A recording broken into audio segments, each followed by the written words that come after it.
con posibilidad de grandes volúmenes. Mi hospital es un hospital que tiene tan solo 52 camas y recibe 5.700 urgencias al mes, de las cuales el 10% son pacientes con trauma mayor, trauma severo.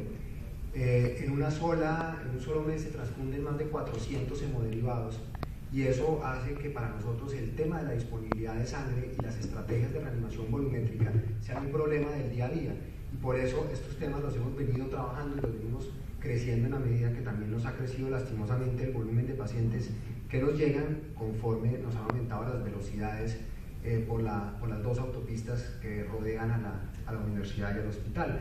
Así que esto es un tema de la practicidad de la vida, esto es una cosa que le pasa a uno y que obviamente necesita poder tener claridad mental.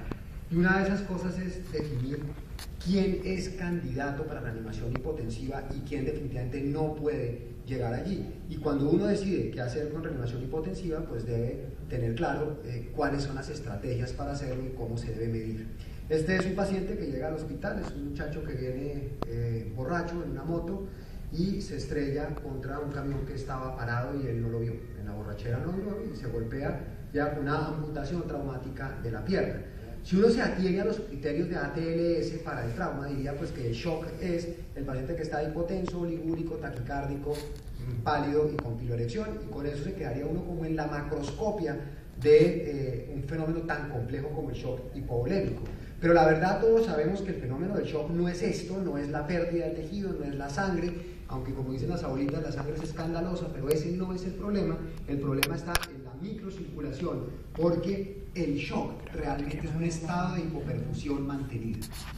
Mientras el shock sea un estado de hipoperfusión mantenida, estamos en el gravísimo problema de que no tengo cómo ofrecerle oxígeno a mi organelo fundamental que me produce la energía para mantenerme vivo, que es la mitocondria. Por lo tanto, lo que macroscópicamente se describe como unas variables hemodinámicas medibles, realmente es un fenómeno bioquímico que ocurre en esa célula, en ese organelo, que no es capaz de mantener la energía suficiente para la homeostasis corporal.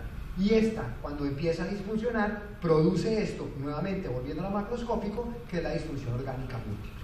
Esos pacientes que después de un trauma severo llegan a cirugía, después de que logran sobrevivir la cirugía, salen para necesitar soporte ventilatorio, soporte hemodinámico, soporte renal, soporte cardiovascular, soporte nutricional. Es decir, tenemos que asumir nosotros las funciones que por razones fundamentalmente inflamatorias e inmunológicas él ya no puede asumir. Si bien es cierto, lo que diferencia a la disfunción orgánica múltiple séptica de la disfunción orgánica múltiple del paciente traumatizado es el origen de la enfermedad, la cascada después de la activación del sistema inmune es absolutamente idéntica. De ahí en adelante lo que viene es la liberación de una serie de factores proinflamatorios de las células lesionadas que van a producir amplificación de la respuesta con acciones desbordadas de la inflamación sobre órganos que en principio son espectadores pasivos. Nada tiene que ver el pulmón con la fractura de la pierna, salvo que el paciente hubiese hecho una embolía grasa. El pulmón es un absoluto inocente de este fenómeno. ¿Por qué entonces entra en disfunción respiratoria, en fallo respiratorio? Pues fundamentalmente porque hay una actividad inflamatoria que remeda perfectamente a la del séptico, con una actividad de linfocitos y de neutrófilos en los septos alveolares que van a producir un exudado hacia el pulmón, igual que lo que sucede en el riñón, en el hígado, etcétera, etcétera. Es decir, el fenómeno de la disfunción orgánica múltiple del paciente traumatizado es un fenómeno inmune. Y por lo tanto, lo que debemos hacer para poder evitar que esto suceda es tratar de minimizar la pérdida sanguínea, y cuando ella ha ocurrido, tratar de reponer el volumen que se ha perdido de una manera eficiente. ¿Qué es eficiente? En Vietnam, la estrategia para las infusiones de cristaloides isotónicos fue como el gran avance que llegó a la guerra de Vietnam, porque si nos vamos a poner a ver, lo que la humanidad realmente ha aprendido a hacer es a matarse, no a salvar a los heridos en guerra. Estas son la historia de los diferentes conflictos, desde el conflicto civil americano hasta la guerra de Vietnam, y lo que ustedes ven aquí como KIA, que son los muertos en acción, pues básicamente ha venido aumentando de manera significativa y constante día a día, mientras que los muertos por heridas de guerra pues se ha disminuido dramáticamente, especialmente entre la Guerra Civil Americana y la Primera y Segunda Guerra Mundial. La pregunta es, ¿qué pasó de acá a acá? ¿Qué fue el gran descubrimiento que minimizó la mortalidad? Pues fueron dos cosas: la medicina táctica, por un lado, de la cual hablaremos más adelante, y dos, los antibióticos. Las estrategias de líquidos produjeron esta disminución de acá a acá. De la Segunda Guerra Mundial, de la Primera Guerra Mundial a la Segunda Guerra Mundial, hay una disminución dramática de la mortalidad a expensas de la aparición de líquidos en el campo de batalla. Y por eso se volvieron tan importantes las mochilas de los médicos en los campos de batalla, que cargaban como el gran aliado para salvar vidas. Vamos a ver ahorita con los escritos del Dr. Holcomb cómo lo que en el año 1939 a 1945 era un gran avance, llevar 2.000 o 3.000 centímetros cúbicos de lactato de Ringer por soldado, significaba para un médico de campaña llevar fácilmente 10, 12 o 13 kilos más de peso. Hoy en día eso, en la guerra del Golfo, ha venido tratando de disminuirse en peso, y por eso estamos evolucionando hacia plasmas liofilizados, utilización de soluciones salinas hipertónicas en Dextran, etcétera, porque lo que antes reponía yo con 3.000 centímetros cúbicos, ahora los puedo reponer con 250 de, por ejemplo, una salina hipertónica en Dextran. Lo importante del tema aquí está en que los líquidos, esta estrategia de líquidos, no mejoró la mortalidad mucho más que lo que ya habían mejorado los antibióticos y otras estrategias de salvamento.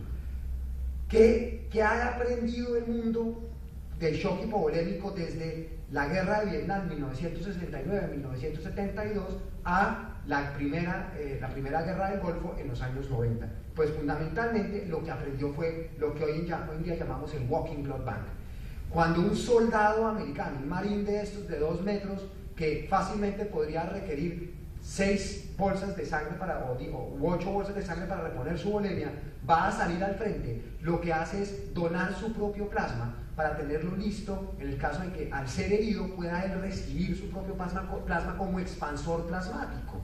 De ahí la importancia, por ejemplo, del Octaplas, que todavía no tenemos en Colombia, que solamente está en Europa, que es plasma liofilizado, que tiene los mismos factores de coagulación, pero que se lleva en un frasquito. Es mucho más fácil llevar un frasquito de plasma que andar no donando sangre para sí mismo por si las moscas el día que se va a una acción de guerra. Esto del Walking Blood Bank ha disminuido dramáticamente la utilización de los líquidos en los pacientes que son heridos en acción.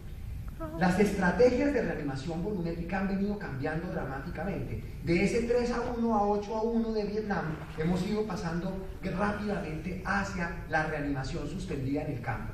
Y esto surge, por supuesto, de los médicos militares. Este tal vez es el hombre que más sabe en el mundo de reanimación en escenarios de guerra, que es el teniente coronel John Holcomb, que es un cirujano del ejército de los Estados Unidos, hoy en día en retiro y viviendo en Texas, en la Universidad de Texas trabaja, pero quien volteó nuevamente el tema del ATLS.